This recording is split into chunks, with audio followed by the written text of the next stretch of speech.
मेरे प्यारे दोस्तों, आज हम बहुत ही इंटरेस्टिंग टॉपिक एनजीओ के बारे में बात करने जा रहे हैं। एनजीओ होती क्या है? एनजीओ का मेन पर्पस ये होता है हमें सोशल कॉज करना। हमें अगर सोसाइटी और समाज के लिए हम कुछ कार्य करना चाहते हैं तो हम एनजीओ बना सकते हैं। एनजीओ कैसे बन सकती है? एनजीओ ट्रस्ट भी हो सकती है, सोसाइटी भी हो सकती है, सेक्शन 8 कंपनी भी हो सकती है।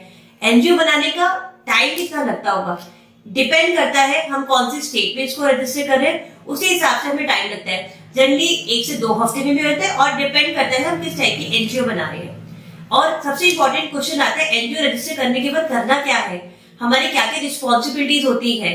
पहला तो हमें अपना सोशल मिशन अचीव करना होता है, जिस पर्पस के लिए हमने एनजीओ बनाई है। उसके अलावा हमें जो भी कंप्लायंसेस होते हैं उनको कंप्लीट करना होता है। और बेनिफिट क्या होता है एनजीओ रजिस्ट्रेशन का? आपको कोई भी क्वेरीज हो आप बिलो नंबर पे मुझे कांटेक्ट कर सकते हैं। Thank you so much.